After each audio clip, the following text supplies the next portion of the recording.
Bismillahirrahmanirrahim. Assalamualaikum warahmatullahi wabarakatuh.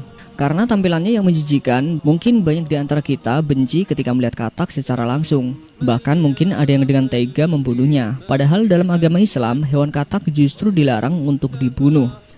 Meski dianggap hewan yang kecil dan remeh, namun ternyata di zaman Nabi, hewan katak pernah memiliki peranan penting, khususnya bagi Nabi Ibrahim alaihissalam. Dalam sebuah hadis, Nabi Muhammad SAW bersabda, dahulu katak memadamkan api dari Nabi Ibrahim alaihissalam ketika dibakar, sedangkan cicak meniup-niupnya. Maka dilarang membunuh katak dan diperintahkan membunuh cicak. Ternyata latar belakang kebaikan katak inilah yang menjadikan kita dilarang membunuh katak. Alasan ini seperti berlaku kepada kelelawar yang mana kita dilarang untuk membunuhnya. Abdullah bin Amr berkata, janganlah kalian membunuh katak karena sesungguhnya suaranya adalah tasbih. Dan janganlah kalian membunuh kelelawar karena sesungguhnya ketika Baitul Maqdis hancur, ia berdoa, wahai Tuhanku, berilah aku kekuasaan terhadap lautan agar aku bisa menenggelamkan mereka. Hadis riwayat Baihaqi. Seperti yang kita ketahui, jika katak adalah salah satu hewan amfibi yang bisa hidup di darat dan juga di air. Menariknya, dalam agama Islam, rupanya membunuh katak sangat dilarang. Dalam sebuah riwayat mauquf atau perkataan sahabat yang sahih dari Abdullah bin Amr radhiyallahu anhu, beliau berkata, janganlah kalian membunuh katak karena dia senantiasa bertasbih, dan jangan membunuh kelelawar karena ketika Baitul Maqdis runtuh, dia berkata, wahai Tuhannya pemimpinku yang menguasai lautan. Mereka berdoa sampai mereka membelah lautan. Hadis riwayat Al-Baihaqi. Seperti dikutip dari Rumasyo, penulis Aunul Ma'bud mengatakan, jika seseorang ingin berobat dengan katak, tentu saja ia perlu membunuhnya. Jika diharamkan untuk membunuh, maka tentu saja dilarang pula untuk berobat dengannya. Katak itu terlarang, boleh jadi karena ia najis atau boleh jadi karena ia adalah hewan yang kotor. Dari Abdur Razak rahimahullah, dalam kitab Al-Mushannaf, Rasulullah SAW bersabda, berilah keamanan bagi kodok atau jangan dibunuh, karena sesungguhnya suaranya yang kalian dengar adalah tasbih, takdis dan takbir. Sesungguhnya hewan-hewan meminta izin kepada Robnya untuk memadamkan api dari Nabi Ibrahim alaihissalam. Maka diizinkanlah bagi kodok. Kemudian api menimpanya, maka Allah menggantikan untuknya panas api dengan air. Hadis riwayat Anas bin Malik. Sekelas Presiden Indonesia, yakni Joko Widodo, rupanya gemar memelihara katak. Mendengar fakta tersebut, mungkin kita akan berpikir, untuk apa Presiden Indonesia gemar memelihara hewan yang hidup di dua alam tersebut?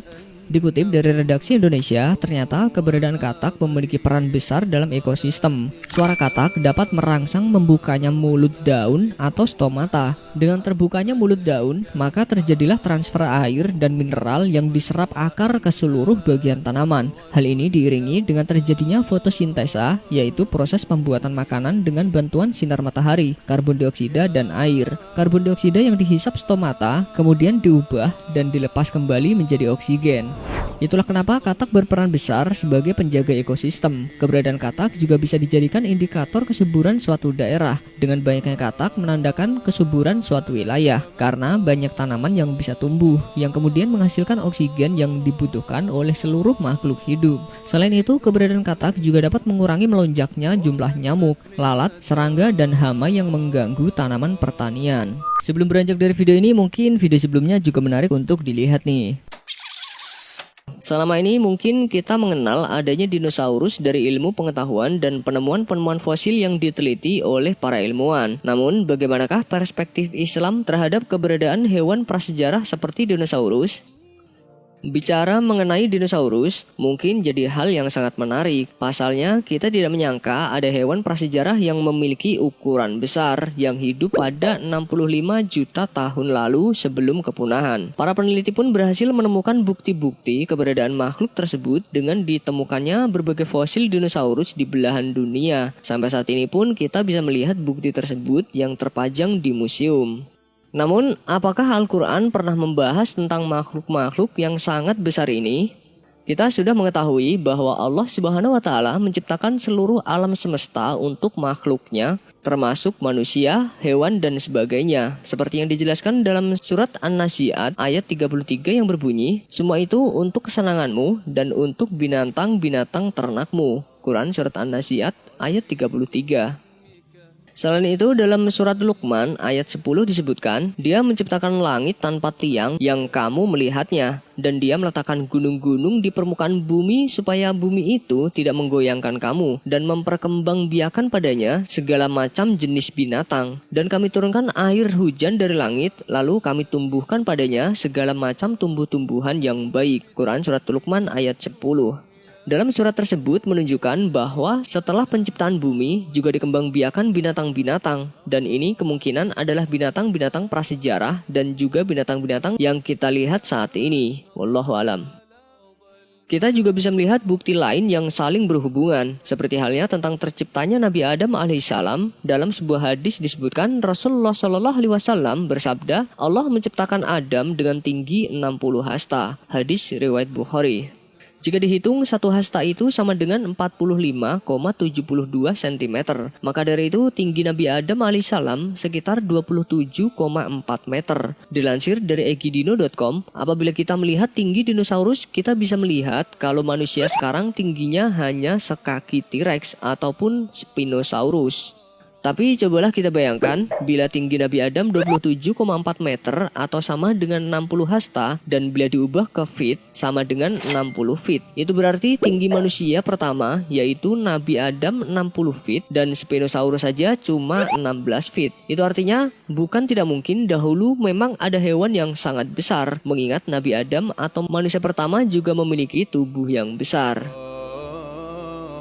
Dinosaurus sendiri diperkirakan punah 65 juta tahun yang lalu dan diperkirakan telah menghuni bumi selama 145 juta tahun. Namun manusia belum begitu lama mendiami bumi. Dari sini kita melihat manusia dan dinosaurus tidak mempunyai ikatan secara langsung yang harus secara eksplisit dituliskan dalam Al-Quran.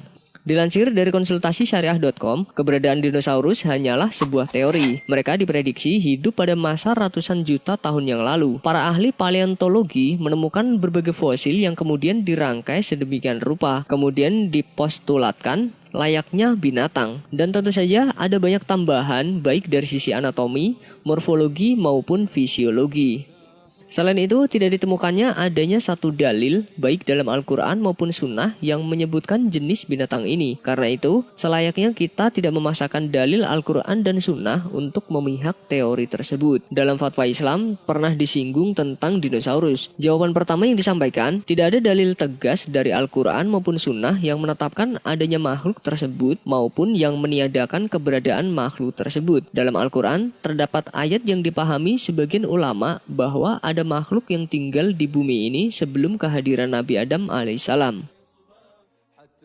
Jika kita memastikan ada makhluk sebelum Nabi Adam alaihissalam, bukan berarti kita memastikan ada dinosaurus ketika itu, karena kita tidak memiliki data jelas apakah binatang yang hidup di zaman sebelum Adam itu, apakah seperti dinosaurus yang dibayangkan orang sekarang, ataukah bentuk lainnya, belum ada data tentang hal itu. Andai dinosaurus itu benar-benar ada di masa silam, kita meyakini bahwa Al-Quran maupun Sunnah tidak menolaknya. Karena Al-Quran dan Sunnah tidak menolak kebenaran jika benar-benar ada yang namanya makhluk dinosaurus tersebut. Al-Quran bukanlah buku sejarah, tapi begitu banyak petunjuk di dalamnya yang harus digali oleh manusia. Jadi nyata bahwa Al-Quran adalah kumpulan ilmu dan petunjuk benar dan salah, ketauhidan, bimbingan hidup, ilmu dan teknologi, serta sejarah-sejarah baik yang harus kita gali sendiri maupun yang diceritakan secara langsung. Wallahu a'lam bishawab. Wassalamualaikum warahmatullahi wabarakatuh.